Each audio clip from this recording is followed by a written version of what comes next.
Hi guys, this is Ma'am Liz, your resource person when it comes to education matters.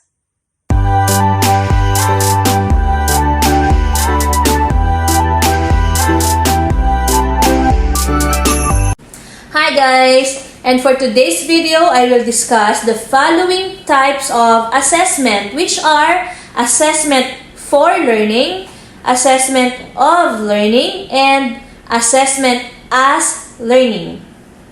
First, let's take a look at assessment for learning or AFL. Assessment for learning occurs throughout the learning process. Here, teachers use assessment as an investigative tool to find out what their students know and can do and what confusions, preconceptions, or gaps they might have. Ang mas popular na tawag sa assessment for learning ay formative assessment. Ang dali lang tandaan, di ba? Assessment for learning refers to formative assessment. The following assessment activities have been traditionally practiced to strengthen AFL. We have quizzes, recitations, sitworks, and boardworks. Pero pwede din namang gumamit ng mga innovative ways.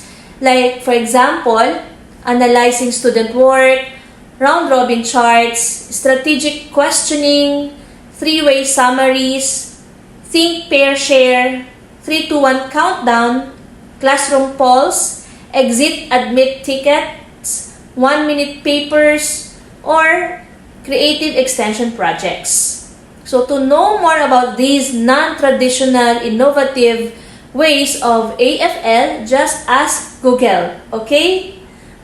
Two things to consider in AFL are record keeping and giving descriptive feedback. We do record keeping so that we can provide each learner with individualized descriptive feedback that will tell if their work is on track or not. We take note of the learner's milestones in reference to the target learning outcome.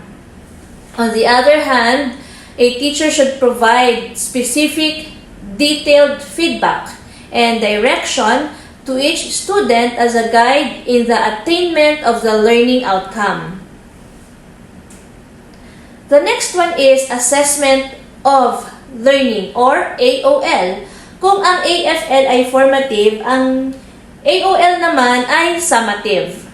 So it is typically done at the end of a unit, a course, a grading period, a semester, or a program, and it takes the form of tests or exams.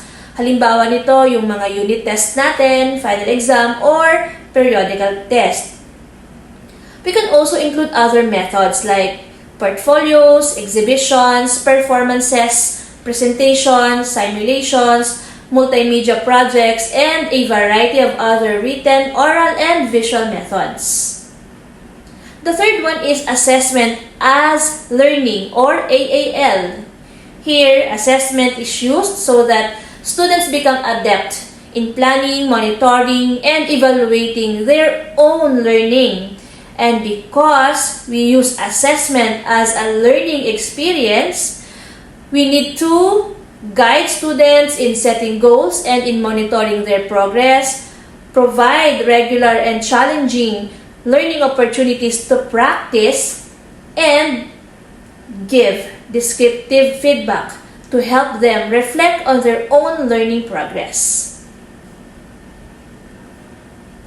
Aside from AFL, AOL, and AAL, we can also categorize assessment as diagnostic, formative, and summative assessments. Yung diagnostic, another term for this is pre-assessment. It is used to gather information about students' prior knowledge and to identify misconceptions. It is given before instruction begins. A pre-test is an example of diagnostic assessment, and because it is given prior to instruction, it is not graded.